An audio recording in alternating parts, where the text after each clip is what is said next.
Saat aku menikah, keluarga dari suamiku tidak ada yang datang. Mereka bahkan menghinaku dan suami hanya orang tidak penting. Kami tidak akan datang. Acara tidak penting cuma buang-buang waktu.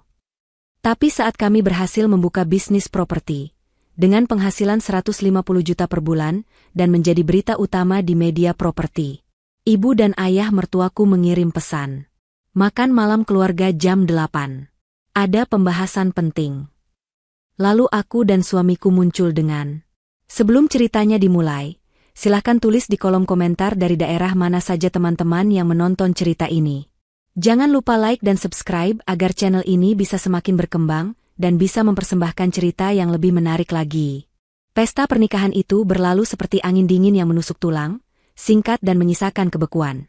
Tidak ada kemeriahan yang berarti, hanya sekumpulan tamu dari pihak Diara yang datang memberikan selamat dengan senyum canggung, sementara deretan kursi VIP untuk keluarga mempelai pria tetap kosong melompong hingga acara usai. Momen yang seharusnya paling sakral itu justru ditandai dengan sebuah pesan singkat yang masuk ke ponsel Farel tepat saat mereka turun dari pelaminan. Ibu Miranda mengirim pesan tanpa basa-basi, "Kami tidak akan datang. Acara tidak penting, cuma buang-buang waktu. Jangan ganggu liburan kami sedang di bandara menuju Eropa. Nikmati hidup barumu." Farel hanya bisa menatap layar ponselnya dengan tangan gemetar, wajahnya pucat pasi menahan malu dan marah, sementara Diara menggenggam erat tangannya, memberikan kekuatan dalam diam tanpa perlu banyak bicara. Malam harinya, realita kehidupan yang sesungguhnya langsung menyambut mereka tanpa ampun. Tidak ada kamar hotel mewah untuk malam pertama, karena semua fasilitas dan kartu kredit Farel sudah ditarik oleh ayahnya, Pak Adiguna, tepat sehari sebelum akad nikah. Mereka kini berdiri di dalam sebuah rumah kontrakan petak di gang sempit yang lembab.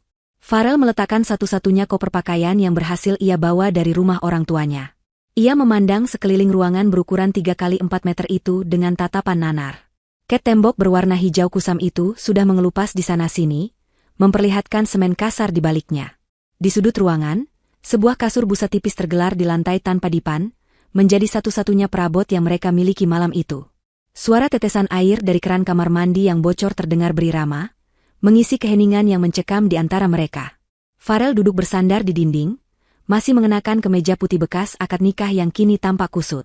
Ia menutupi wajahnya dengan kedua telapak tangan, bahunya mulai berguncang pelan. Isak tangis yang ia tahan seharian di depan para tamu akhirnya pecah juga. Ia merasa gagal. Ia merasa telah menjerumuskan wanita yang dicintainya ke dalam lubang penderitaan. Farel, yang seumur hidupnya tidur di kasur empuk dengan pendingin ruangan sentral, kini harus memulai hidup rumah tangganya di tempat yang bahkan lebih buruk dari gudang rumah orang tuanya. Rasa bersalah itu menghimpit dadanya begitu kuat hingga ia sulit bernapas. Ia membayangkan bagaimana Ibu Miranda dan Pak Adiguna mungkin sedang tertawa sambil menikmati champagne di pesawat kelas 1 menuju Eropa, sementara anaknya menangis di lantai dingin. Diara, yang sudah mengganti gaun pengantinnya dengan daster rumahan sederhana, mendekat dan duduk di samping suaminya. Ia tidak mengucapkan kata-kata penghiburan kosong. Diara tahu Farel butuh waktu untuk memproses kejutan budaya yang drastis ini. Dengan lembut, Diara menarik kepala Farel untuk bersandar di bahunya. Tangannya yang halus mengusap punggung Farel, menyalurkan ketenangan. Diara berbisik pelan bahwa ini hanyalah permulaan, bukan akhir. Ia mengingatkan Farel bahwa mereka menikah karena ibadah dan cinta, bukan karena harta Pak Adiguna. Diara menatap langit-langit kontrakan yang terdapat bercak noda bekas rembesan air hujan. Dalam hatinya, ia berjanji tidak akan membiarkan air mata suaminya ini sia-sia. Penghinaan dari mertuanya hari ini akan ia jadikan fondasi beton untuk membangun kerajaan bisnis mereka suatu hari nanti. Keesokan paginya, Farel terbangun dengan punggung yang pegal luar biasa akibat tidur di lantai yang keras. Ia melihat Diara sudah sibuk di sudut ruangan yang difungsikan sebagai dapur darurat. Aroma nasi goreng sederhana dengan bumbu bawang seadanya tercium di udara. Pemandangan itu membuat hati Farel terasa hangat sekaligus perih. Istrinya, seorang wanita berpendidikan dan anggun, kini harus memasak jongkok di lantai dengan kompor gas portabel kecil. Farel bangkit dan memeluk Diara dari belakang, membisikkan kata maaf untuk kesekian kalinya. Diara hanya tersenyum, menyodorkan piring berisi nasi goreng hangat. Ia berkata bahwa sarapan ini jauh lebih nikmat karena dimakan dengan hasil keringat sendiri, tanpa perlu mendengar sindiran pedas di meja makan mewah rumah Pak Adiguna. Kata-kata Diara menjadi cambuk semangat bagi Farel. Pagi itu juga, Farel bertekad untuk segera mencari pekerjaan apapun untuk menafkahi istri tercintanya. Hari-hari berikutnya menjadi ujian mental yang berat bagi Farel. Ia mengirimkan puluhan lamaran kerja setiap hari, mulai dari perusahaan besar hingga rintisan. Namun, seolah ada tembok tak kasat mata yang menghalanginya, tidak ada satupun panggilan wawancara yang ia terima. Padahal, kualifikasi pendidikannya sangat baik. Farel mulai curiga bahwa pengaruh ayahnya bermain di sini. Pak Adiguna adalah sosok berpengaruh di dunia bisnis, dan ancamannya untuk memutus semua akses hidup Farel sepertinya bukan main-main. Farel bahkan mencoba melamar menjadi staf administrasi biasa, namun ditolak dengan alasan overqualified atau posisi sudah terisi. Rasa frustrasi mulai menggerogoti kepercayaan diri Farel. Ia mulai merasa tidak berguna sebagai kepala keluarga, hanya bisa menghabiskan tabungan istrinya yang semakin menipis. Suatu sore, hujan deras mengguyur kota, membuat atap kontrakan mereka yang tua menyerah. Air menetes deras dari 2 titik di langit-langit, membasahi lantai dan nyaris mengenai kasur busa mereka. Farel dan Diarra sibuk menadahi air dengan ember dan panci, lalu mengepel lantai yang becek. Di tengah kesibukan itu, Farel terpeleset dan jatuh terduduk. Ia tidak langsung bangun, melainkan dia mematung menatap ember yang perlahan penuh oleh air keruh. Diarra menghentikan kegiatannya mengepel, menatap suaminya dengan cemas. Farel mendongak, matanya merah menahan amarah dan keputusasaan. Ia berteriak frustrasi, memaki keadaan, memaki keluarganya yang tega, dan memaki ketidakberdayanya sendiri. Diarra membiarkan Farel meluapkan emosinya. Setelah Farel tenang, Diarra mendekat, memegang kedua pipi suaminya yang basah, dan berkata dengan tatapan tajam yang penuh keyakinan, "Kita tidak akan selamanya menadahi air bocor ini, Mas. Suatu hari nanti, kita yang akan membangun atap paling kokoh untuk orang lain." 1 bulan berlalu tanpa perubahan nasib yang berarti, hingga suatu siang yang terik, ketenangan semu di lingkungan kontrakan kumuh itu pecah oleh deru mesin mobil sport yang meraung. Tetangga sekitar yang sedang menjemur pakaian atau mengobrol di teras langsung menoleh kaget. Sebuah sedan merah menyala dengan bodi mengkilap berhenti tepat di depan pintu kontrakan Farel yang ket kayunya sudah kusam. Kontras warna antara mobil mewah itu dan lingkungan sekitarnya begitu mencolok, seolah ada benda asing dari planet lain yang mendarat di sana. Jantung Farel berdegup kencang saat mengenali plat nomor mobil itu. Itu adalah mobil Dion, kakak kandungnya. Farel segera keluar, disusul Diarra yang mengenakan hijab instan sederhana namun tetap rapi. Dion keluar dari mobil dengan gaya yang dibuat-buat. Ia mengenakan kacamata hitam meski matahari tidak terlalu silau, setelan jas kasual bermerek, dan sepatu kulit yang harganya mungkin bisa membayar kontrakan Farel selama 2 tahun. Dion memandang sekeliling dengan ekspresi jijik yang sangat kentara. Ia menutup hidungnya dengan sapu tangan sutra, seolah udara di tempat itu beracun. Saat melihat Farel keluar hanya mengenakan kaos oblong lusuh dan celana pendek, senyum sinis langsung terukir di bibir Dion. Ia menyapa adiknya dengan nada mengejek yang lantang, bertanya apakah ini istana cinta yang Farel banggakan saat memutuskan melawan orang tua. Suara Dion yang keras sengaja ia tujukan agar tetangga sekitar mendengar, mempermalukan Farel di lingkungannya sendiri. Farel mengepalkan tangannya, berusaha menahan amarah yang meletup di dada. Ia bertanya dingin apa tujuan Dion datang ke tempat yang ia sebut kandang tikus ini. Dion tertawa renyah, lalu pandangannya beralih pada Diarra yang berdiri tenang di belakang Farel. Tatapan Dion menelusuri penampilan Diarra dari ujung kepala hingga kaki dengan sorot merendahkan. Dion berkomentar pedas tentang hijab Diarra, menyebutnya sebagai kain kampungan yang menutupi otak suaminya hingga Farel menjadi bodoh dan mau hidup susah. Dion berkata bahwa Ibu Miranda sampai sakit kepala memikirkan bagaimana Farel bisa menukar kehidupan nyaman demi wanita yang tidak selevel dan berpenampilan seperti pembantu di mata teman-teman sosialita ibu. Diarra hanya diam, wajahnya datar tanpa ekspresi, namun matanya menatap lurus ke mata Dion tanpa rasa takut sedikitpun. Ketenangan Diarra justru membuat Dion merasa terganggu. Dion mendengus kesal, lalu merogoh saku jas bagian dalamnya. Ia mengeluarkan sebuah amplop coklat tebal yang terlihat padat. Dengan gerakan meremehkan, Dion melemparkan amplop itu ke arah Farel. Amplop itu tidak ditangkap oleh Farel, melainkan jatuh menghantam dadanya lalu tergeletak di tanah yang berdebu. Dion berkata bahwa itu adalah titipan terakhir dari bapak dan ibu. Anggap saja uang kerohiman, atau uang duka cita atas matinya masa depan Farel. Dion menekankan bahwa jumlah di dalamnya cukup untuk Farel makan enak beberapa bulan, atau mungkin untuk modal menyewa tempat yang lebih layak, agar tidak memalukan nama keluarga jika ada kenalan yang lewat. Namun, ada syarat mutlak di balik pemberian itu. Dion menjelaskan bahwa di dalam amplop tersebut, selain uang tunai, terdapat selembar surat pernyataan di atas meterai. Surat itu berisi pernyataan bahwa Farel secara sukarela melepaskan seluruh hak warisnya atas harta kekayaan keluarga Adiguna dan berjanji tidak akan pernah menggunakan nama besar keluarga untuk keperluan bisnis atau pinjaman apapun di masa depan.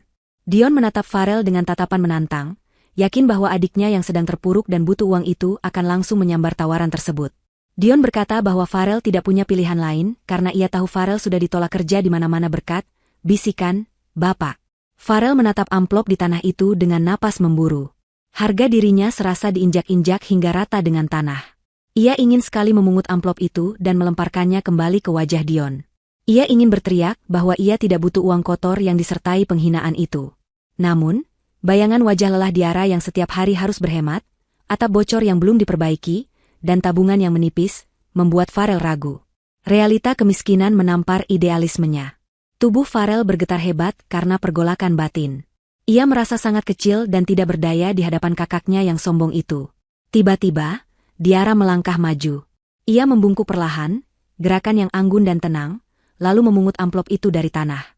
Ia membersihkan debu yang menempel di amplop itu dengan tangannya. Dion tersenyum menang, mengira Diara adalah wanita matre yang langsung tergiur dengan uang. Dion hendak melontarkan ejekan lagi, tapi kata-katanya tertahan saat melihat tatapan tajam Diara. Diara membuka amplop itu, mengeluarkan tumpukan uang pecahan 100.000 dan dokumen pernyataannya. Diara menoleh ke arah Farel dan meminta pena. Farel menatap istrinya bingung, hendak melarang, tapi sorot mata Diara menyuruhnya percaya. Diara mengambil pena dari saku baju Farel, lalu tanpa ragu membubuhkan tanda tangan Farel, dengan memegang tangan suaminya, di atas dokumen itu. Setelah itu, Diara sendiri yang menandatangani bagian saksi. Diara menyerahkan kembali dokumen itu kepada Dion, tapi ia menahan uangnya di tangan kirinya. Dion mengernyit heran. Diara berkata dengan suara yang tenang namun penuh wibawa, suaranya cukup keras hingga didengar oleh Dion dan Farel. Ia mengatakan bahwa mereka menerima uang ini bukan sebagai sedekah atau uang kerohiman, melainkan sebagai pinjaman modal usaha dengan bunga yang akan mereka bayar lunas suatu hari nanti. Diara menegaskan bahwa dengan ditandatanganinya surat itu, Farel kini bebas. Farel bukan lagi anak kecil di bawah bayang-bayang Pak Adiguna, melainkan seorang pria merdeka yang akan membangun kerajaannya sendiri. Diara menutup kalimatnya dengan pesan untuk Ibu Miranda. Katakan pada Ibu, terima kasih atas modal awalnya. Kami akan mengembalikannya saat kami membeli rumah kebanggaan beliau suatu hari nanti. Dion tertegun sejenak, tidak menyangka akan mendapat respon sekeras itu dari wanita yang ia anggap lemah. Ia mendengus kasar, merampas kertas dokumen itu, dan tertawa mencemooh. Ia menyebut Diara sebagai pemimpi yang halusinasi. Dion masuk kembali ke mobilnya, membanting pintu dengan keras, dan tancap gas meninggalkan debu yang beterbangan. Farel masih berdiri mematung, menatap mobil kakaknya yang menjauh. Diara berbalik menghadap suaminya, menggenggam tumpukan uang itu erat-erat. Ia menatap Farel dengan mata berbinar penuh tekad. Diara berkata bahwa mulai hari ini, mereka tidak akan melamar kerja lagi. Mereka akan menggunakan uang penghinaan ini untuk membeli rumah rongsokan pertama mereka, dan memperbaikinya dengan tangan mereka sendiri. Farel melihat api semangat di mata istrinya, dan untuk pertama kalinya sejak pernikahan mereka, ia merasakan harapan yang menyala terang di tengah kegelapan. Berbekal uang, penghinaan, dari Dion yang jumlahnya sebenarnya tidak seberapa untuk ukuran bisnis properti, Farel dan Diara membuat keputusan nekat yang membuat banyak orang geleng kepala. Mereka tidak menyewa kantor atau membeli rumah yang layak huni, melainkan membeli sebuah rumah tua di pojok jalan buntu yang sudah ditinggalkan pemiliknya selama 10 tahun. Kondisi rumah itu sangat mengenaskan, lebih mirip rumah hantu daripada hunian. Ilalang tumbuh setinggi dada orang dewasa di halaman depan, atapnya nyaris rubuh dimakan rayap, dan temboknya penuh dengan coretan vandalisme serta lumut tebal yang menghitam. Tetangga sekitar menyebutnya, rumah sial. Tapi di mata Diara yang tajam, ia melihat struktur bangunan yang kokoh dan potensi lokasi yang strategis. Farel sempat ragu, ketakutan membayangkan uang terakhir mereka hangus di tumpukan batu bata berlumut itu, namun keyakinan di mata istrinya membuatnya mengangguk setuju. Proses renovasi dimulai dengan tenaga mereka sendiri, karena anggaran tidak cukup untuk menyewa banyak tukang. Farel yang terbiasa memegang pena dan duduk di ruangan ber-AC, kini harus belajar mengaduk semen dan memanggul pasir di bawah terik matahari yang menyengat. Kulitnya yang dulu putih bersih kini terbakar matahari menjadi kecoklatan dan mengelupas, telapak tangannya yang halus kini kasar dan penuh kapalan. Diara pun tidak tinggal diam. Dengan mengenakan gamis kerja yang ia jahit sendiri dari bahan sisa agar leluasa bergerak, ia ikut mengamplas tembok, membersihkan kaca nako yang berkerak, hingga mengecat pagar. Hijabnya seringkali kotor terkena cipratan cat atau debu semen, namun ia tidak pernah mengeluh. Setiap kali Farel merasa lelah dan ingin menyerah, Diara selalu ada di sana, menyodorkan air dingin dan mengingatkan tentang mimpi besar mereka untuk membungkam mulut-mulut yang meremehkan. Suatu siang yang panasnya bukan main, saat Farel sedang berada di atas tangga bambu untuk memperbaiki genteng bagian depan dan Diara sedang mengadu ket di halaman, sebuah mobil sedan hitam mewah melintas pelan. Mobil itu berhenti tepat di depan pagar rumah rongsokan mereka. Kaca jendela belakang mobil turun perlahan secara otomatis. Jantung Farel serasa berhenti berdetak saat melihat siapa yang duduk di dalamnya. Itu adalah Ibu Miranda, ibunya sendiri, dengan kacamata hitam besar dan syal sutra melilit di lehernya. Di sebelahnya duduk Bella, kakak ipar Farel, yang menatap jijik ke arah tumpukan sampah material di halaman. Farel terpaku di atas tangga, rasa malu menyergapnya begitu hebat, hingga ia ingin menghilang saat itu juga. Ia merasa seperti seorang kuli bangunan rendahan yang tertangkap basah oleh majikan lamanya. Ibu Miranda menurunkan kacamata hitamnya sedikit, menatap Farel yang lusuh di atas atap, lalu beralih menatap di arah yang tangannya berlumuran ke tembok. Bukannya turun atau menyapa layaknya seorang ibu yang sudah lama tidak bertemu anak, Ibu Miranda justru menoleh kepada Bella dan berbicara dengan suara yang sengaja dikeraskan agar terdengar sampai ke halaman. Ibu Miranda berkata dengan nada penuh cemooh, bahwa inilah akibatnya jika seorang anak durhaka melawan orang tua, dari calon pewaris perusahaan besar menjadi kuli bangunan yang kotor. Ia menyebut Farel telah membuang masa depannya demi wanita yang hanya bisa mengajaknya hidup susah di gubuk derita. Bella tertawa renyah, menambahkan komentar pedas bahwa Diara terlihat cocok sekali menjadi tukang ket, seolah memang itulah takdir kelas sosialnya sejak awal. Diara, yang mendengar setiap kata itu dengan jelas, tidak menunduk. Ia meletakkan kaleng catnya dengan tenang, berdiri tegak, dan menatap langsung ke arah Ibu Miranda. Tidak ada rasa takut atau minder di wajahnya. Tatapan Diara begitu tajam dan menusuk, memancarkan aura wibawa yang anehnya membuat Ibu Miranda merasa tidak nyaman. Ibu Miranda mendengus kesal melihat keberanian menantunya itu. Ia kemudian meludah ke tanah, tepat di depan pagar rumah mereka, sebagai simbol kejijikan puncaknya. Tanpa berkata apa-apa lagi, Ibu Miranda menaikkan kaca jendela mobilnya, dan kendaraan mewah itu pun melaju pergi meninggalkan debu jalanan yang menerpa wajah Diara.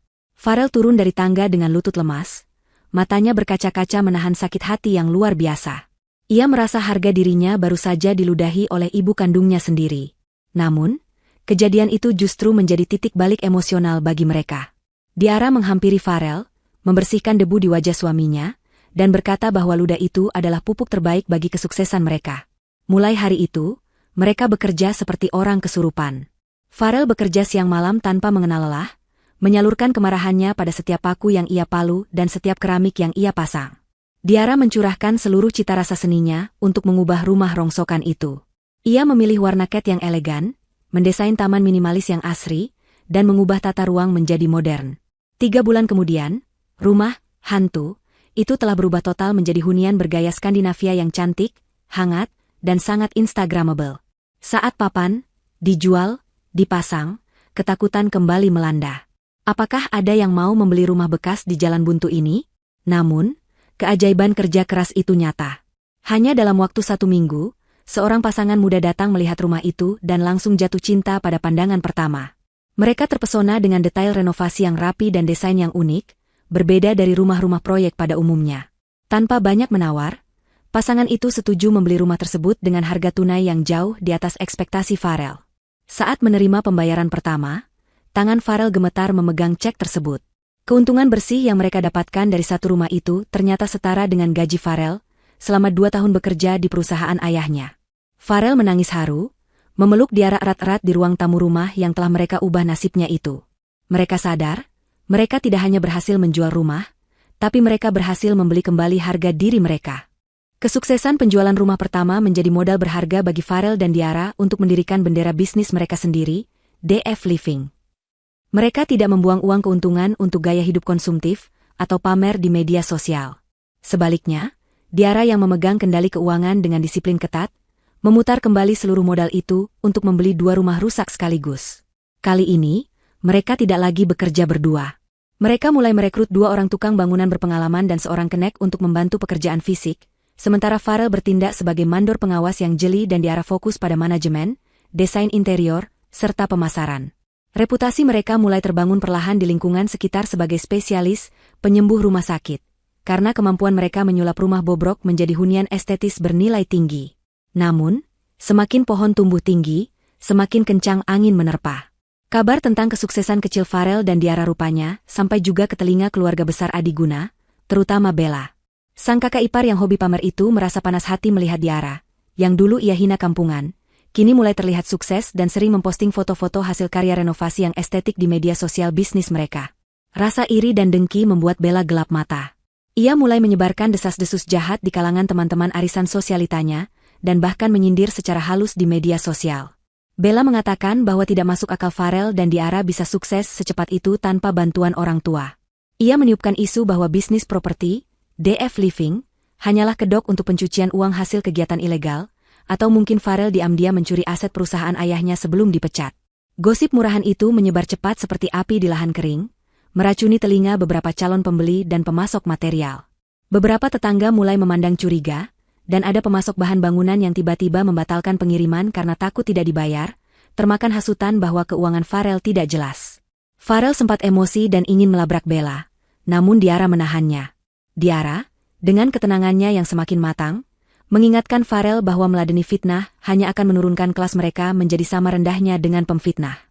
Diara yakin bahwa kebenaran memiliki kakinya sendiri, dan akan sampai ke tujuannya tanpa perlu berteriak. Diara memilih fokus memperbaiki sistem kerja mereka, memastikan setiap transaksi transparan dan hasil bangunan mereka memiliki kualitas terbaik yang tidak bisa dibantah. Di tengah badai fitnah itu, seorang pria parubaya berpenampilan sederhana namun berwibawa datang ke lokasi proyek kedua mereka. Pria itu bernama Pak Ruslan. Ia datang mengendarai mobil kijang tua, memakai kemeja batik yang warnanya sudah agak pudar. Awalnya, Farel mengira Pak Ruslan adalah calon pembeli biasa atau bahkan sales asuransi. Pak Ruslan berkeliling melihat detail bangunan, mengetuk tembok untuk mengecek kepadatan semen, melihat sambungan kabel listrik, hingga mengecek saluran air. Ia tidak banyak bicara, hanya mengangguk-angguk kecil sambil sesekali mencatat di buku saku kecilnya. Sikapnya yang teliti membuat Farel sedikit gugup, takut kalau-kalau ada kesalahan kerja. Setelah puas berkeliling, Pak Ruslan mengajak Farel dan Diara duduk di warung kopi sederhana di depan lokasi proyek. Di sanalah Pak Ruslan membuka identitas aslinya. Ternyata, ia adalah seorang investor properti senior yang sudah pensiun dari panggung utama namun masih aktif mencari bibit-bibit baru untuk didanai. Ia mengaku mendengar rumor miring tentang DF Living dari lingkungan pergaulan bisnis, gosip yang disebarkan oleh Bella. Namun, berbeda dengan orang lain yang langsung percaya, Pak Ruslan justru penasaran. Ia sudah puluhan tahun makan asam garam dunia bisnis dan tahu betul bahwa fitnah keji biasanya hanya menyerang orang yang benar-benar berpotensi mengancam pesaingnya. Pak Ruslan berkata dengan suara baritonnya yang tenang, bahwa ia datang untuk membuktikan sendiri apakah Farel dan Diara adalah penipu seperti yang dituduhkan, atau berlian yang sedang diasah. Dan setelah melihat etos kerja mereka, kerapian administrasi yang ditunjukkan Diara, serta kualitas bangunan yang diawasi Farel, Pak Ruslan menemukan jawabannya. Ia melihat kejujuran dalam setiap adukan semen, dan setiap rupiah yang dicatat Diara. Pak Ruslan menawarkan kerjasama investasi. Ia tidak menawarkan uang cuma-cuma, melainkan suntikan modal besar untuk membeli lahan seluas 2 hektar yang selama ini terbengkalai, dengan sistem bagi hasil yang adil. Ia ingin Farel dan Diara membangun sebuah townhouse berkonsep eco-living, proyek yang jauh lebih besar dari sekadar renovasi rumah rongsokan. Farel dan Diara ternganga, tidak percaya dengan apa yang mereka dengar. Di saat keluarga sendiri berusaha menghancurkan nama baik mereka dengan fitnah keji, orang asing justru datang memberikan kepercayaan penuh sebesar miliaran rupiah. Pak Ruslan tersenyum melihat keraguan di wajah mereka, lalu berkata kalimat yang akan selalu diingat Diara. Saya tidak berinvestasi pada tanah atau bata, nak. Saya berinvestasi pada karakter. Orang yang bisa bangkit setelah diludahi ibunya sendiri dan tetap bekerja jujur di tengah fitnah, adalah orang yang tidak akan pernah membawa lari uang saya. Hari itu, di warung kopi pinggir jalan, sebuah kesepakatan besar terjalin. Fitnah Bella yang niatnya menghancurkan, justru menjadi jalan pembuka bagi DF Living, untuk naik kelas dari pemain amatir menjadi pemain liga utama. Allah punya caranya sendiri untuk mengangkat derajat hambanya yang bersabar. 3 tahun berlalu sejak pertemuan tak terduga dengan Pak Ruslan di warung kopi pinggir jalan, dan waktu seolah berlari kencang bagi Farel dan Diara. Perusahaan properti mereka, DF Living, kini bukan lagi pemain kemarin sore yang dipandang sebelah mata. Proyek ambisius mereka, sebuah kompleks hunian berkonsep ramah lingkungan yang dibangun di atas lahan 2 hektar, sukses besar dan terjual habis hanya dalam waktu 2 bulan setelah peluncuran. Kantor mereka bukan lagi ruang tamu rumah kontrakan yang sempit, melainkan sebuah gedung ruko 3 lantai di kawasan bisnis strategis dengan puluhan karyawan yang hilir mudik sibuk mengurus klien. Diara, yang dulu harus turun tangan mengamplas tembok, kini duduk di kursi direktur utama dengan wibawa yang tenang, memimpin rapat strategi dengan ketegasan yang membuat segan para kontraktor senior. Angka-angka di laporan keuangan bulanan yang kini tergeletak di meja kerja Farel adalah bukti nyata dari keringat dan air mata mereka selama ini. Penghasilan bersih 150 juta rupiah per bulan yang dulu terdengar seperti mimpi di siang bolong, kini menjadi angka konservatif yang rutin masuk rekening perusahaan, bahkan seringkali melampaui itu. Mereka telah mencapai kebebasan finansial yang sesungguhnya. Farel menatap angka-angka itu dengan perasaan campur aduk. Ia teringat masa-masa sulit saat harus membagi satu butir telur dadar untuk makan berdua. Kini, ia bisa membeli apa saja yang ia mau, namun pelajaran hidup dari kemiskinan membuatnya dan Diara tetap hidup bersahaja. Mereka tidak membeli mobil sport mencolok seperti Dion, melainkan menginvestasikan kembali keuntungan mereka untuk membeli aset-aset strategis lainnya. Puncak pengakuan publik datang pada suatu pagi di hari Senin, ketika majalah bisnis properti paling bergengsi di ibu kota terbit dengan sampul yang mengejutkan banyak pihak. Di halaman depan majalah itu, terpampang foto Farel dan Diara dalam pose yang elegan dan berkelas. Farel mengenakan setelan jas berwarna biru tua yang pas badan, memancarkan aura kepercayaan diri seorang pemimpin muda. Di sampingnya, Diara berdiri anggun mengenakan busana muslimah modern berwarna champagne dengan hijab yang tertata rapi, tatapannya lurus ke kamera menyeratkan kecerdasan dan ketangguhan. Judul besar berwarna emas di bawah foto mereka berbunyi, Raja dan Ratu Baru Properti, dari kontrakan bocor menuju omzet miliaran. Artikel di dalamnya mengupas tuntas perjalanan inspiratif mereka, sebuah tamparan keras bagi siapa saja yang dulu meremehkan kemampuan pasangan ini. Di sisi lain kota, suasana di kediaman mewah keluarga Pak Adiguna justru berbanding terbalik 180 derajat. Rumah besar itu terasa suram dan dingin, seolah cahaya keberuntungan telah lama pergi meninggalkan mereka. Bisnis utama Pak Adiguna sedang berdarah-darah, akibat salah urus dan korupsi internal yang dilakukan oleh orang-orang kepercayaannya. Dion, yang diharapkan menjadi penerus, justru semakin memperparah keadaan dengan gaya hidup judinya yang tak terkendali. Pagi itu, Ibu Miranda sedang duduk di ruang keluarga dengan wajah tegang, memijat pelipisnya yang berdenyut nyeri karena memikirkan tagihan kartu kredit yang menumpuk.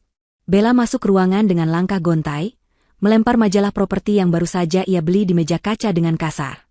Ibu Miranda terlonjak kaget melihat wajah yang sangat ia kenali di sampul majalah itu. Matanya terbelalak, mulutnya sedikit terbuka seolah kehabisan napas. Ia meraih majalah itu dengan tangan gemetar, meneliti setiap inci wajah Farel dan Diara yang terlihat begitu bersinar dan bahagia. Tidak ada lagi jejak kesulitan di wajah mereka. Ibu Miranda membaca judul artikel itu dengan hati yang panas. Rasa iri, malu, dan penyesalan bercampur menjadi satu adonan emosi yang pahit di tenggorokannya.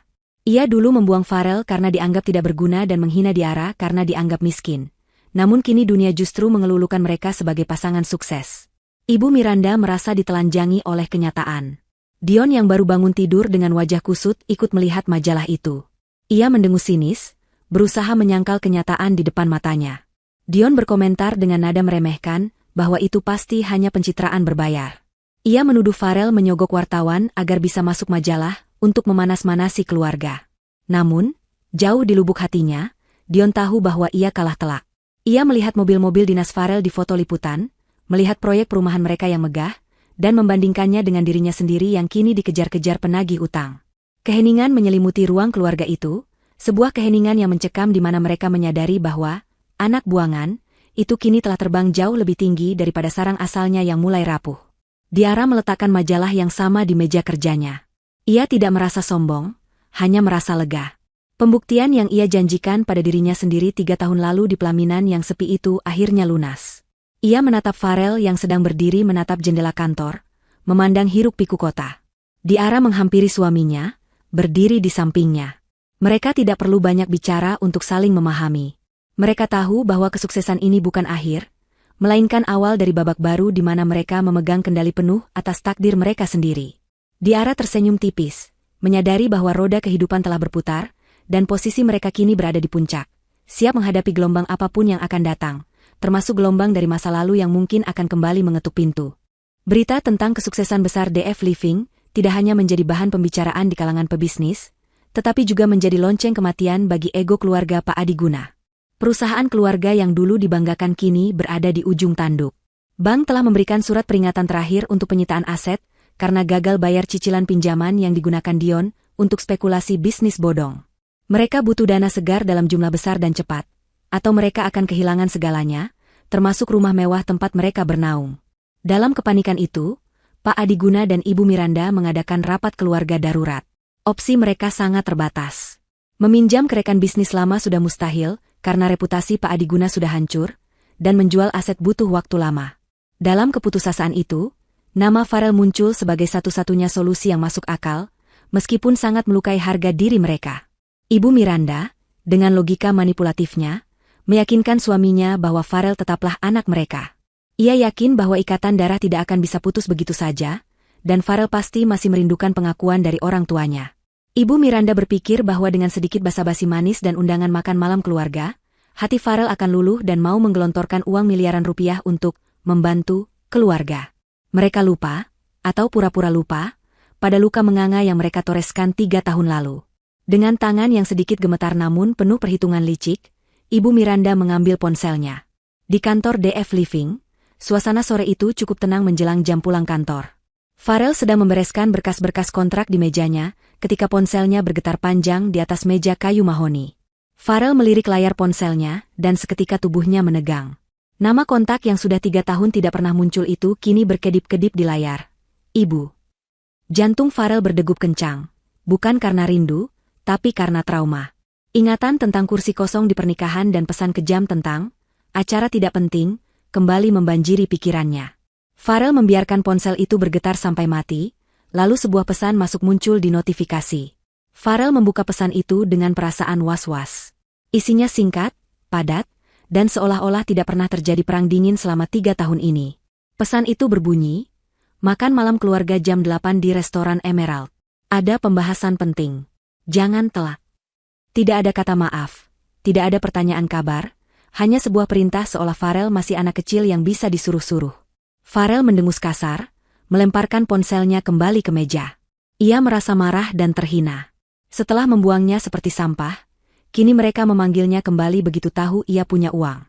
Farel berniat untuk memblokir nomor itu dan tidak menggubris undangan tersebut. Ia tidak sudi bertemu dengan orang-orang yang telah merendahkan istrinya. Namun, Diara yang baru saja masuk ruangan melihat perubahan ekspresi suaminya. Ia mengambil ponsel Farel, membaca pesan tersebut dengan wajah datar. Farel berkata dengan nada emosi bahwa mereka tidak perlu datang. Ia muak dengan kemunafikan keluarganya. Tapi Diara memiliki pemikiran lain. Diara menatap Farel dengan sorot mata yang tenang namun tajam, sorot mata seorang pebisnis yang melihat peluang dalam krisis. Diara duduk di tepi meja kerja Farel, meletakkan tangannya di bahu suaminya. Ia berkata bahwa lari dan menghindar hanya akan membuat mereka terlihat masih sakit hati dan belum selesai dengan masa lalu. Diara menginginkan penutupan yang sempurna. Diara menjelaskan rencananya kepada Farel. Ia berkata bahwa mereka harus datang, tapi bukan sebagai anak yang rindu kasih sayang orang tua, dan bukan sebagai korban yang memohon pengakuan. Mereka akan datang sebagai investor, sebagai penguasa keadaan. Diara mengingatkan Farel bahwa ada beberapa aset properti keluarga Adiguna yang sangat strategis namun sedang dalam sengketa bank. Undangan ini adalah pintu masuk bagi mereka untuk mengambil alih semuanya secara legal dan elegan. Diara ingin menunjukkan kepada Ibu Miranda dan Pak Adiguna siapa sebenarnya yang tidak penting sekarang. Farel mendengarkan penjelasan istrinya, dan perlahan kemarahannya berubah menjadi keyakinan yang dingin. Ia melihat senyum misterius di bibir Diara, senyum yang menandakan bahwa istrinya sudah menyiapkan skenario skakmat yang cantik. Farel mengangguk setuju. Ia mengambil kembali ponselnya, lalu mengetik balasan singkat yang formal, bukan sebagai anak kepada ibu, tapi layaknya rekan bisnis, kami akan hadir tepat waktu. Farel kemudian menekan tombol kirim. Di seberang sana, Ibu Miranda tersenyum puas saat membaca balasan itu, mengira umpannya berhasil dan Farel masihlah anak bodoh yang penurut. Ia tidak tahu bahwa Farel dan Diara sedang mempersiapkan kedatangan mereka bukan dengan tangan kosong, melainkan dengan amunisi dokumen yang akan meruntuhkan kesombongan keluarga Adiguna hingga ke akar-akarnya. Malam itu, Diara mulai sibuk mempersiapkan penampilan mereka. Ia memilihkan pakaian terbaik untuk Farel, sebuah setelan jas bespoke dari desainer ternama yang harganya puluhan juta rupiah, namun terlihat simpel dan tidak norak. Untuk dirinya sendiri, Diara memilih gamis sutra berwarna midnight blue dengan potongan tegas yang memancarkan aura kekuasaan, dipadukan dengan hijab satin senada dan bros berlian kecil yang elegan. Diara berkata pada Farel sambil merapikan dasi suaminya di depan cermin, bahwa malam ini mereka akan mengajarkan keluarga itu satu pelajaran penting tentang etika, bahwa uang bisa dicari, tapi harga diri yang sudah dilukai tidak bisa dibeli kembali dengan makan malam basa-basi. Mereka siap melangkah ke medan perang yang menyamar sebagai meja makan. Jam dinding menunjukkan pukul 7 malam, 1 jam sebelum waktu pertemuan yang ditentukan. Di dalam walk-in closet rumah mewah mereka yang baru, Diara berdiri mematung di depan cermin besar. Ruangan itu dipenuhi deretan pakaian bermerek yang tertata rapi berdasarkan warna, aroma kayu cendana dan lavender menguar lembut dari pengharum ruangan otomatis. Diara tidak sedang memilih baju untuk pesta, melainkan memilih baju zirah untuk perang mental yang akan ia hadapi. Ia mengesampingkan gaun-gaun berwarna cerah dengan motif ramai. Tangannya terulur mengambil sebuah setelan blazer dan rok panjang berbahan sutra tebal berwarna biru gelap, warna yang memancarkan otoritas dan ketenangan yang dingin. Hijab yang dipilihnya bukan model rumit yang penuh jarum pentul, melainkan gaya clean look sederhana berbahan premium yang membingkai wajahnya dengan tegas. Farel masuk ruangan itu dengan handuk masih melingkar di lehernya. Ia menatap punggung istrinya dari pantulan cermin. Ada aura berbeda yang dipancarkan Diara malam ini. Bukan lagi Diara si gadis lugu yang menangis di kontrakan bocor, melainkan Diara sang direktur utama yang biasa memecat kontraktor tidak jujur tanpa kedipan mata. Farel mendekat, melingkarkan tangannya di pinggang istrinya. Ia berbisik bertanya apakah Diara yakin dengan rencana ini. Farel mengaku hatinya masih berdebar kencang, bukan karena takut, tapi karena sisa-sisa trauma masa kecil saat berhadapan dengan ayahnya yang dominan. Diara berbalik, merapikan kerah kemeja Farel dengan lembut. Ia menatap mata suaminya lekat-lekat, menyalurkan kekuatan lewat sorot matanya yang teduh namun membara. Diara berkata bahwa malam ini Farel tidak datang sebagai anak Pak Adiguna, melainkan sebagai pemilik DF Living yang setara, bahkan lebih tinggi posisinya. Mereka bersiap dalam keheningan yang hikmat. Farel mengenakan setelan jas abu-abu tua carcoal yang dijahit khusus oleh penjahit terbaik di kota, pas membalut tubuhnya yang kini lebih tegap karena rajin berolahraga. Jam tangan yang melingkar di pergelangan tangannya bukan lagi jam karet murah, melainkan arloji Swiss edisi terbatas yang harganya setara dengan 1 unit mobil keluarga. Penampilan mereka malam itu adalah definisi dari quiet luxury, kemewahan yang tidak berteriak lewat logo besar, tapi berbisik lewat kualitas bahan dan potongan yang sempurna. Diara menyemprotkan parfum aroma oud yang elegan, sentuhan terakhir untuk menyempurnakan kehadirannya yang mengintimidasi. Sebelum keluar kamar, Diara menyelipkan sebuah flash disk kecil ke dalam tas tangan kulitnya, senjata rahasia yang akan melengkapi berkas di koper asisten mereka. Perjalanan menuju restoran Emerald ditempuh dengan mobil sedan hitam seri terbaru milik mereka. Farel menyetir dengan tenang membelah jalanan ibu kota yang gemerlap. Di dalam mobil, ingatan masa lalu tiba-tiba menyergap Farel. Ia teringat kejadian 2 tahun lalu saat ia terserang demam tifus parah di kontrakan. Saat itu, Diara panik karena uang mereka menipis untuk biaya rumah sakit. Diara memberanikan diri menelepon Ibu Miranda untuk meminjam uang pengobatan, namun telepon itu ditolak mentah-mentah. Ibu Miranda bahkan mengirim pesan agar Farel berobat ke puskesmas saja, sesuai kelas sosialnya sekarang. Kenangan itu membuat rahang Farel mengeras. Ia mencengkeram setir kemudi lebih kuat. Rasa kasihan yang sempat muncul tadi sore seketika lenyap, digantikan oleh tekad baja untuk memberi pelajaran pada keluarganya tentang roda kehidupan yang berputar. Mobil mereka memasuki lobi restoran Emerald, tempat makan paling eksklusif di kota yang biasa menjadi langganan para pejabat dan konglomerat. Petugas valet yang berjaga langsung sigap membukakan pintu saat melihat jenis kendaraan yang datang. Farel turun lebih dulu, mengancingkan jasnya, lalu berjalan memutari mobil untuk membukakan pintu bagi Diara. Saat kaki Diara yang mengenakan sepatu hak tinggi menapak aspal lobi, beberapa tamu lain yang sedang antre masuk ikut menoleh, terpesona oleh aura karisma pasangan muda ini. Mereka berjalan beriringan masuk ke dalam restoran, langkah mereka tegap dan sinkron. Tidak ada lagi Farel yang menunduk malu. Tidak ada lagi Diara yang merasa minder. Mereka berjalan seolah-olah mereka adalah pemilik tempat itu. Resepsionis restoran menyambut mereka dengan senyum lebar dan sapaan ramah yang sangat sopan. Farel menyebutkan nama reservasi atas nama Bapak Adiguna. Resepsionis itu mengangguk hormat, lalu memandu mereka menuju ruang VIP private dining di lantai 2. Sepanjang perjalanan menaiki tangga melingkar yang mewah, Diara menggenggam tangan Farel erat. Sentuhan itu adalah kode rahasia di antara mereka, tanda untuk saling menguatkan. Di depan pintu ruang VIP yang terbuat dari kayu jati ukir tebal, mereka berhenti sejenak. Farel menarik napas panjang, mengisi paru-parunya dengan keberanian. Ia menatap Diara, dan Diara mengangguk mantap. Farel mendorong pintu berat itu hingga terbuka lebar. Cahaya lampu kristal dari dalam ruangan menyembur keluar, menyoroti wajah-wajah tegang keluarga Adiguna yang sudah duduk menunggu di dalam. Pertunjukan utama malam ini pun dimulai. Suasana di dalam ruang VIP itu terasa ganjil, seperti udara sebelum badai menerjang. Di tengah ruangan, sebuah meja bundar besar beralaskan taplak putih bersih, telah ditata dengan peralatan makan perak yang berkilauan. Pak Adiguna duduk di kursi utama menghadap pintu, wajahnya yang mulai keriput berusaha menampilkan wibawa patriarki, meski matanya menyeratkan kelelahan. Di samping kirinya, Ibu Miranda mengenakan gaun merah marun dengan perhiasan emas yang agak berlebihan, seolah ingin menutupi fakta bahwa keuangan mereka sedang sekarat. Dion dan Bella duduk di sisi lain, sibuk berbisik-bisik sambil sesekali melirik jam tangan, terlihat gelisah. Saat pintu terbuka dan sosok Farel serta Diara muncul, keheningan menyergap ruangan itu seketika. Semua mata tertuju pada pasangan yang baru datang itu. Ibu Miranda, yang dulu meludah di depan rumah rongsokan mereka, kini bangkit berdiri dengan senyum lebar yang dipaksakan hingga matanya menyipit. Ia merentangkan kedua tangannya, berjalan mendekati Farel seolah menyambut pahlawan perang yang pulang. Ia memeluk Farel singkat, aroma parfumnya yang menyengat menusuk hidung Farel.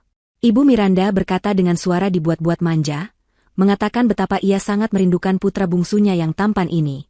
Ia bahkan beralih memeluk Diara, melakukan cipika-cipiki di udara tanpa menyentuh pipi, sambil memuji kulit Diara yang terlihat glowing dan pilihan bajunya yang sangat berkelas.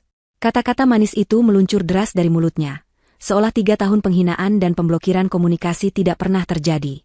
Farel dan Diara menanggapi sambutan hangat palsu itu dengan senyum tipis yang sopan namun berjarak. Mereka tidak membalas pelukan itu dengan antusias.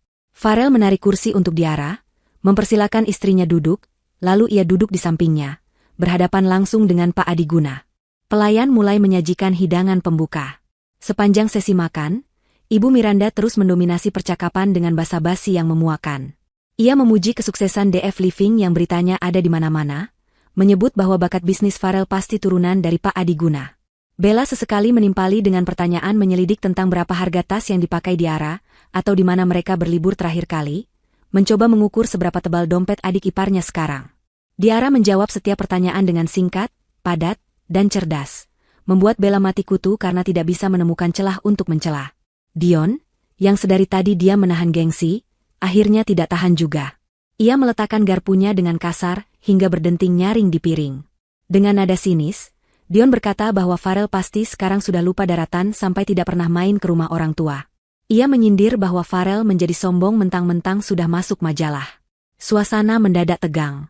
Namun, sebelum Farel sempat membalas, Pak Adiguna mengangkat tangannya, memberi isyarat agar Dion diam. Pak Adiguna berdeham, membersihkan tenggorokannya, lalu mengubah posisi duduknya menjadi lebih condong ke depan. Wajah ramahnya perlahan luntur, digantikan oleh ekspresi serius seorang pengusaha yang sedang terdesak. Momen basa-basi sudah selesai, kini saatnya masuk ke menu utama yang sebenarnya. Pak Adiguna mulai berbicara dengan nada rendah, mencoba menyentuh sisi emosional Farel. Ia bercerita bahwa bisnis keluarga sedang mengalami sedikit guncangan, karena kondisi ekonomi global yang tidak menentu. Ia tidak menyebutkan tentang hutang judi Dion atau salah urus manajemen, melainkan menyalahkan faktor eksternal. Pak Adiguna mengatakan bahwa sebagai keluarga, mereka harus saling menopang. Ia menyebutkan sebuah angka yang fantastis, 5 miliar rupiah. Uang itu diminta sebagai suntikan investasi dari Farel untuk menyelamatkan perusahaan ayah yang sedang butuh arus kas cepat. Pak Adiguna membingkainya sebagai kewajiban moral seorang anak yang sudah sukses untuk membalas budi orang tua yang telah membesarkannya, melupakan fakta bahwa ia pernah mencoret Farel dari daftar keluarga. Ibu Miranda ikut menambahkan dengan suara yang dibuat sendu, matanya berkaca-kaca pura-pura sedih. Ia berkata bahwa jika Farel membantu, mereka akan melupakan semua perselisihan di masa lalu dan menerima Diara sepenuhnya sebagai menantu kesayangan. Itu adalah tawaran damai yang bersyarat uang. Bella dan Dion menatap Farel dengan tatapan penuh harap sekaligus menuntut, seolah uang Farel adalah hak mereka juga. Mereka yakin Farel akan luluh. Farel menatap wajah-wajah di depannya satu persatu. Wajah ayah yang arogan, wajah ibu yang manipulatif, wajah kakak yang iri hati. Ia tidak menemukan cinta di sana, hanya ketamakan. Diara, yang sedari tadi tenang mendengarkan sambil mengaduk supnya yang belum disentuh, perlahan meletakkan sendok peraknya di atas meja dengan gerakan anggun. Bunyi denting pelan sendok itu terdengar begitu nyaring di ruangan yang hening. Diara mengangkat wajahnya, menatap Pak Adiguna tepat di manik mata, lalu beralih menatap Ibu Miranda. Senyum manis yang mengerikan terukir di bibirnya. Diara berkata dengan suara lembut namun penuh penekanan, bahwa mereka sangat menghargai tawaran investasi tersebut. Ia setuju bahwa keluarga harus saling membantu dan bisnis adalah bisnis. Diara kemudian berkata bahwa kebetulan sekali, mereka juga membawa sebuah proposal penawaran yang jauh lebih menarik daripada sekadar suntikan dana 5 miliar. Diara menekan tombol kecil di ponselnya yang tergeletak di meja. Detik berikutnya, pintu ruang VIP terbuka. Masuklah Sarah, asisten pribadi Diara, dengan setelan kerja rapi sambil membawa sebuah koper dokumen berbahan kulit hitam yang terlihat berat. Sarah berjalan mendekat dan meletakkan koper itu di meja, tepat di depan Farel dan Diara. Pak Adiguna mengernyitkan dahi, bingung melihat kehadiran orang asing. Ibu Miranda bertanya dengan nada gugup apa isi koper itu. Farel meletakkan tangannya di atas koper, menatap ayahnya dengan tatapan dingin yang menusuk tulang. Ia berkata bahwa sebelum bicara soal 5 miliar, ada baiknya Bapak dan Ibu melihat dulu apa yang ada di dalam sini, karena ini menyangkut masa depan atap tempat kalian berteduh malam ini. Jantung Ibu Miranda serasa berhenti berdetak mendengar nada ancaman halus dalam suara putranya. Suasana di dalam ruang VIP restoran Emerald mendadak berubah menjadi sangat hening setelah Pak Adiguna melontarkan permintaan, bantuan, 5 miliar rupiah tersebut. Hening yang mencekam, seolah-olah oksigen di ruangan itu tersedot habis oleh ketamakan yang baru saja terucap. Suara denting garpu yang beradu dengan piring porselen telah berhenti total. Farel menatap wajah ayahnya, wajah yang dulu sangat ia takuti dan ia hormati, kini tampak begitu menyedihkan di matanya. Di balik topeng kewibawaan itu, Farel melihat kepanikan seorang pria tua yang sedang tenggelam dan berusaha menarik siapa saja untuk dijadikan pelampung, termasuk anak yang pernah ia buang. Farel tidak langsung menjawab. Ia membiarkan keheningan itu menggantung selama mungkin, menyiksa batin keluarganya yang sedang menunggu dengan harap-harap cemas. Ia menoleh ke arah Diara. Istrinya itu masih duduk dengan tenang, jemari lentiknya perlahan meletakkan cangkir teh di atas tatakan dengan gerakan yang sangat anggun tanpa menimbulkan suara sedikit pun. Diara memberikan anggukan kecil, sebuah isyarat tanpa suara yang maknanya hanya dipahami oleh mereka berdua. Saatnya mengakhiri sandiwara ini. Farel menghela napas panjang, lalu menekan sebuah tombol kecil di ponselnya yang tergeletak di meja. Pintu ruang VIP terbuka perlahan.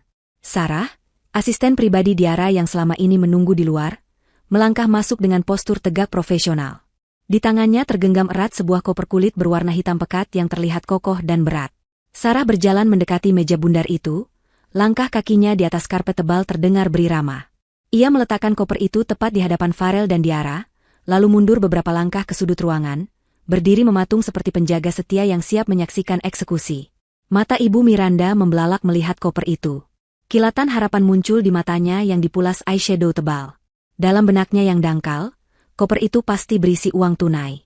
Ia menyenggol lengan Pak Adiguna di bawah meja, memberikan kode bahwa strategi mereka berhasil. Senyum Dion merekah lebar, membayangkan hutang-hutang judinya akan lunas malam ini juga. Bella bahkan sudah memajukan tubuhnya, tidak sabar melihat tumpukan uang yang akan menyelamatkan gaya hidup mewahnya. Namun, suara klik logam saat Farel membuka kunci koper itu terdengar begitu dingin dan tajam, memecah fantasi mereka. Farel mengangkat penutup koper perlahan. Sinar lampu kristal di atas mereka menyorot isi koper itu. Bukan tumpukan uang merah atau biru yang mereka harapkan. Tidak ada kilauan emas batangan. Yang ada hanyalah tumpukan dokumen tebal dengan map-map berwarna merah menyala yang tersusun rapi, serta beberapa sertifikat dengan pita hijau resmi dari Badan Pertanahan. Wajah Dion seketika berubah masam. Kekecewaan yang bercampur kemarahan mulai merayapi wajahnya. Ia hendak membuka mulut untuk protes, tapi Farel sudah lebih dulu mengambil satu map paling atas. Farel meletakkan dokumen itu di atas meja putar kaca yang ada di tengah meja makan, lalu memutarnya perlahan hingga dokumen itu berhenti tepat di hadapan Pak Adiguna. Gerakan itu begitu lambat. Sengaja dilakukan Farel untuk membiarkan rasa penasaran dan ketakutan merambat di nadi ayah dan ibunya. "Apa ini?" tanya Pak Adiguna dengan suara parau, dahinya berkerut dalam. Tangannya yang mulai keriput meraih map itu dengan ragu.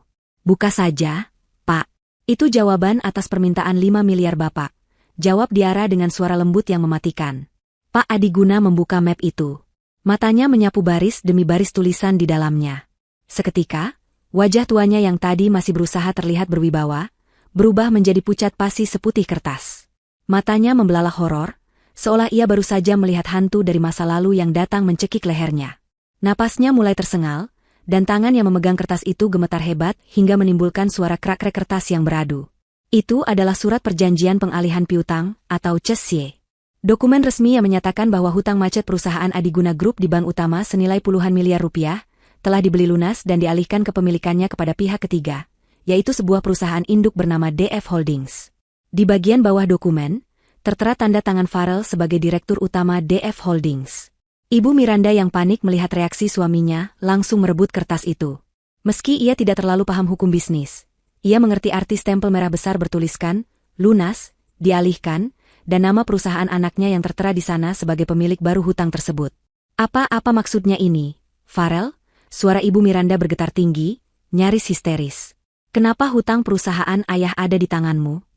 Farel menatap ibunya dengan tatapan datar, tatapan yang kosong dari emosi kasih sayang namun penuh dengan ketegasan. Artinya sederhana, Bu. Selama 6 bulan terakhir, saat Bang mulai lelah menagih hutang Bapak yang macet, perusahaan kami diam-diam membelinya. Kami membayar lunas hutang Bapak ke bank dengan harga diskon. Jadi sekarang, Bapak tidak lagi berhutang pada bank. Bapak berhutang pada saya. Pada kami. Dion menggebrak meja dengan keras, hingga gelas-gelas berdenting nyaring. Kurang ajar. Kau menjebak orang tuamu sendiri? Kau sengaja membeli hutang itu untuk memeras kami? Teriaknya dengan wajah merah padam. Urat lehernya menonjol keluar. Diara meletakkan serbet makannya dengan tenang, lalu menatap Dion dengan sorot mata tajam yang seketika membuat nyali kakak iparnya itu menciut. Menjebak? Koreksi ucapanmu, Mas Dion. Kalau kami tidak membelinya, bank sudah akan menyita aset kalian bulan lalu dan melelangnya dengan harga murah. Kami justru menyelamatkan nama baik keluarga Adiguna dari berita kebangkrutan publik. Tapi tentu saja, bisnis tetaplah bisnis. Farel kemudian mengeluarkan dokumen kedua dan ketiga dari dalam koper. Ia meletakkannya kembali di meja putar dan mengarahkannya ke hadapan orang tuanya. Itu adalah sertifikat hak milik atas gedung kantor pusat Adiguna Group dan sertifikat rumah mewah di kawasan elit Menteng yang saat ini ditinggali oleh Pak Adiguna dan Ibu Miranda. Karena Bapak gagal membayar cicilan sesuai tenggat waktu yang tercantum dalam perjanjian pengalihan ini, dan karena nilai hutang sudah jauh melampaui batas toleransi, maka sesuai hukum, seluruh jaminan aset kini otomatis jatuh ke tangan pemilik piutang, Farel menjelaskan dengan nada sedingin es. Ia mencondongkan tubuhnya sedikit ke depan, menatap mata ayahnya lekat-lekat. Dengan kata lain, Pak Adiguna saat ini, detik ini juga, gedung tempat Dion bermain bos-bosan dan rumah tempat ibu tidur nyenyak setiap malam, secara hukum sudah menjadi milik saya dan Diara. Kalian bukan lagi pemilik. Kalian hanyalah penghuni liar di properti milik kami. Ibu Miranda menjerit tertahan, tangannya menutup mulut. Air matanya mulai tumpah deras. Kali ini bukan air mata buaya untuk memanipulasi, melainkan air mata ketakutan murni. Ia membayangkan dirinya diusir, hidup menggelandang, kehilangan status sosialitanya, dan menjadi bahan tertawaan teman-temannya. Ia langsung berdiri, berlari kecil memutari meja, dan bersimpuh di kaki Farel. Farel, nak jangan lakukan ini. Ibu yang melahirkanmu. Ibu yang menyusuimu. Masa kau tega mengusir orang tuamu sendiri? Kami sudah tua, Farel. Di mana hati nuranimu? Ratap Ibu Miranda sambil mencengkeram celana bahan Farel. Farel menatap wanita yang bersimpuh di kakinya itu. Dulu, ia akan melakukan apa saja demi mendapatkan sedikit saja kasih sayang dari wanita ini. Dulu, ia rela memohon restu. Tapi ingatan tentang pesan singkat 3 tahun lalu kembali terputar di kepalanya. Acara tidak penting, cuma buang-buang waktu. Farel memegang bahu ibunya, bukan untuk memeluk, tapi untuk menjauhkannya perlahan namun tegas. Bu, berdirilah. Jangan mempermalukan diri sendiri di tempat umum. Dulu ibu bilang pernikahan saya tidak penting dan buang-buang waktu. Saya hanya mengikuti ajaran ibu. Mengurus keluarga yang tidak menghargai saya juga buang-buang waktu. Ini murni bisnis. Dan dalam bisnis, seperti yang Bapak ajarkan saat memecat saya tanpa pesangon dulu, tidak ada tempat untuk perasaan cengeng. Pak Adiguna terduduk lemas di kursinya, seolah tulangnya telah dilolosi satu persatu. Ia menatap Farel, anak yang dulu ia anggap paling lemah dan tidak berguna, kini berdiri sebagai raksasa yang memegang kendali penuh atas hidup matinya. Ia sadar, ia telah kalah total. Kesombongannya telah menjadi bumerang yang menghancurkan lehernya sendiri. Diara kemudian angkat bicara, suaranya menjadi satu-satunya hal yang terdengar rasional di tengah kekacauan emosional itu. Kami tidak sekejam yang kalian bayangkan. Kami tidak akan membiarkan kalian tidur di kolong jembatan malam ini. Kami punya 2 penawaran. Diara mengangkat 2 jari tangannya. Opsi 1. Kalian boleh tetap tinggal di rumah itu dan Dion boleh tetap bekerja di kantor. Tapi, status kalian berubah. Bapak dan Ibu harus membayar sewa bulanan kepada kami sesuai harga pasar properti di kawasan itu. Dan Dion, kau akan turun jabatan menjadi staf pemasaran junior dengan gaji UMR, di bawah pengawasan manajer yang saya tunjuk. Tidak ada lagi fasilitas mobil mewah, tidak ada kartu kredit perusahaan. Dion meludah ke lantai, merasa terhina. Aku jadi bawahanmu? Jangan mimpi. Kalau begitu, silakan ambil opsi 2, potong Farel cepat. Kosongkan rumah dan kantor dalam waktu 2x 24 jam. Silakan keluar dengan membawa pakaian pribadi saja. Semua perabot, lukisan, dan kendaraan adalah aset sitaan yang tidak boleh dibawa. Kalian bisa memulai hidup baru dari nol, persis seperti yang kalian lakukan pada saya dan Diara 3 tahun lalu. Farel berdiri, merapikan jasnya yang sedikit kusut karena cengkeraman ibunya tadi. Ia menatap keluarganya satu persatu. Ayah yang hancur, ibu yang menangis, kakak yang murka, dan ipar yang ketakutan. Tidak ada rasa dendam yang meledak-ledak, hanya rasa lega yang luar biasa karena beban masa lalu telah terangkat. Kami tidak butuh jawaban sekarang. Silakan berdiskusi sampai restoran tutup, kata Farel sambil mengulurkan tangannya kepada Diara. Istrinya menyambut uluran tangan itu dan berdiri dengan anggun. Sebelum melangkah keluar pintu, Farel berhenti sejenak dan menoleh ke belakang. Ia menatap pelayan yang berdiri bingung di pojok ruangan. Mas, panggil Farel. Tolong berikan tagihan makan malam meja ini ke saya. Saya yang bayar. Farel kemudian menatap ayahnya untuk terakhir kali malam itu. Makan malamnya saya yang traktir.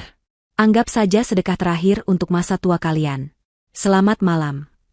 Farel dan Diara melangkah keluar dari ruang VIP itu, meninggalkan keluarga Adiguna yang masih terpaku dalam kehancuran mereka. Langkah mereka ringan, seolah mereka baru saja melepaskan rantai besi yang membelenggu kaki mereka selama bertahun-tahun. Malam itu, di restoran Emerald, tuan rumah yang sebenarnya telah menunjukkan siapa dirinya. 6 bulan telah berlalu sejak malam penentuan di restoran Emerald, namun rasanya seperti 1 abad bagi keluarga Adiguna. Roda nasib tidak hanya berputar, ia melindas siapa saja yang terlalu sombong untuk menyingkir dari jalannya. Di sebuah kawasan pinggiran kota yang padat penduduk, jauh dari hiruk-pikuk kemewahan Jakarta Pusat, Pak Adiguna dan Ibu Miranda kini menjalani sisa hari tua mereka dalam realita yang pahit. Mereka akhirnya memilih opsi kedua, pergi dari rumah mewah itu. Ego Pak Adiguna yang setinggi langit tidak mengizinkannya untuk hidup sebagai penyewa di rumah yang dulunya miliknya sendiri. Apalagi harus membayar upeti bulanan kepada anak yang pernah ia buang. Dengan sisa-sisa uang simpanan yang sangat sedikit, mereka menyewa sebuah rumah petak kecil di gang sempit. Ironi kehidupan begitu kental terasa. Rumah itu sangat mirip dengan kontrakan bocor tempat Farel dan Diara memulai hidup mereka dulu. Bedanya, di rumah ini tidak ada cinta dan harapan, hanya ada penyesalan dan amarah yang tak berkesudahan. Setiap pagi di rumah kontrakan itu dimulai dengan teriakan. Ibu Miranda, yang kulitnya kini tidak lagi terawat dan keriputnya semakin jelas tanpa botoks, terus-menerus mengeluh. Ia mengeluh tentang air sumur yang bau besi, tentang suara berisik tetangga yang menyetel musik dangdut terlalu keras, tentang kasur busa yang membuat punggungnya sakit. Ia menyalahkan Pak Adiguna atas kebangkrutan mereka, mencaci maki suaminya sebagai pria tak berguna yang gagal melindungi harta keluarga.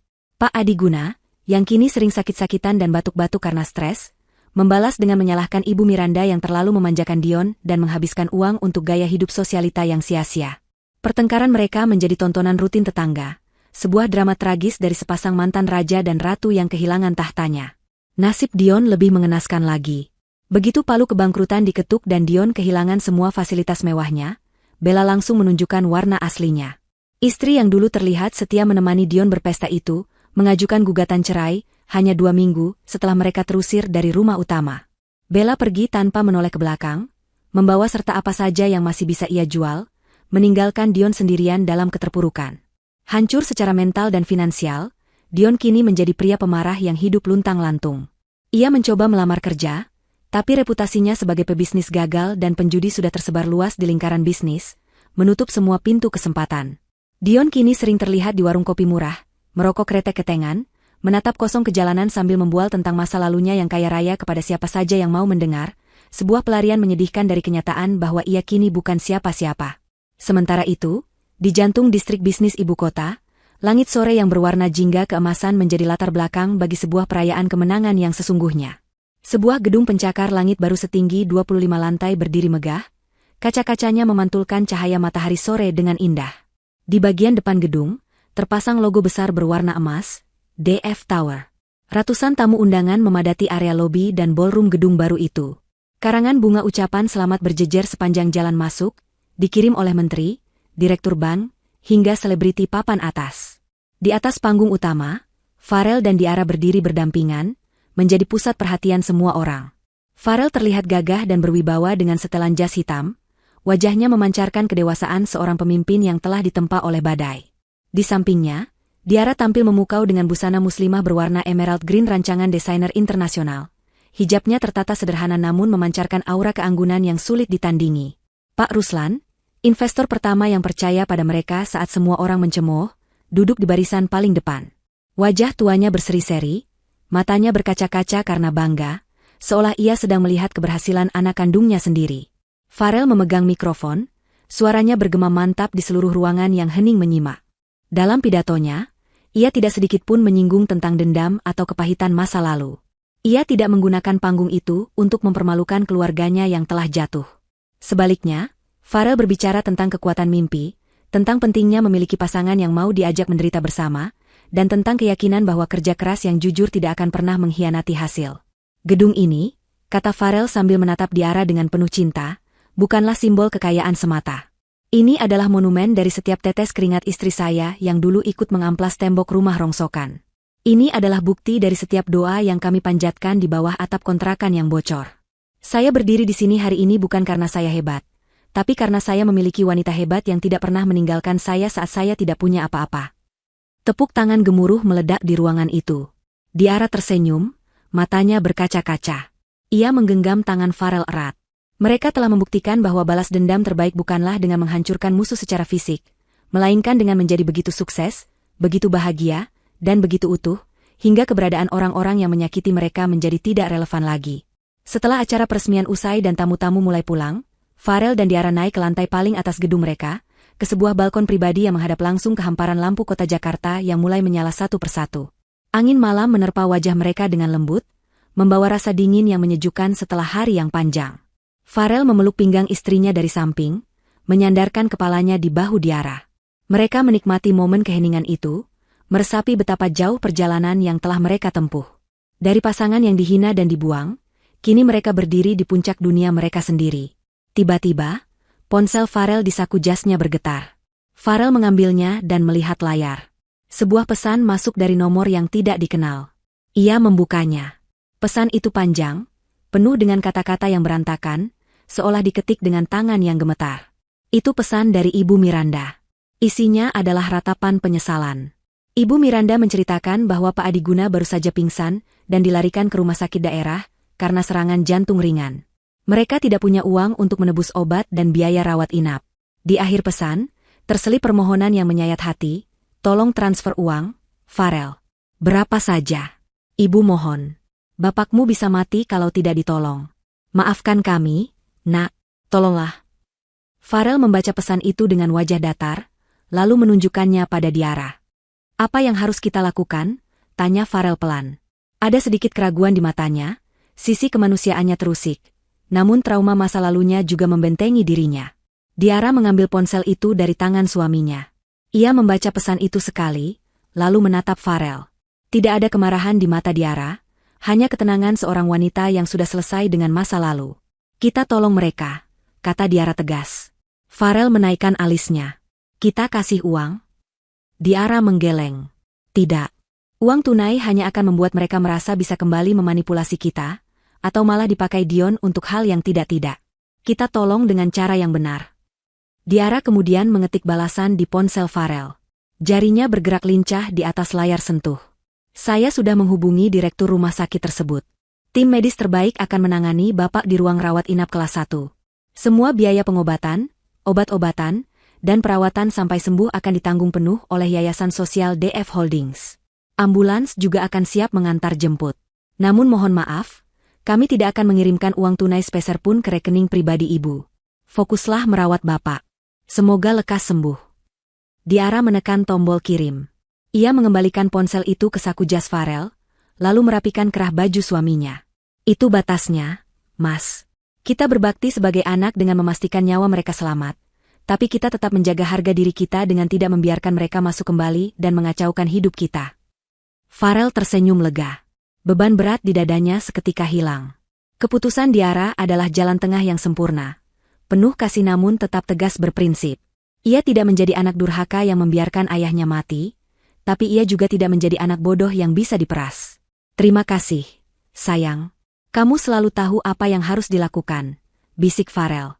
Ia mencium kening Diara lama, menyalurkan rasa terima kasih yang tak terhingga.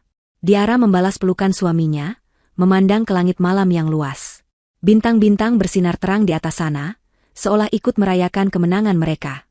Cerita tentang kursi pelaminan yang kosong, pesan penghinaan, dan kontrakan bocor itu kini telah benar-benar berakhir. Buku lama telah ditutup rapat, dan kini mereka sedang menulis lembaran baru dengan tinta emas. Lembaran tentang cinta, ketangguhan, dan kebahagiaan yang hakiki. Mereka bebas. Benar-benar bebas.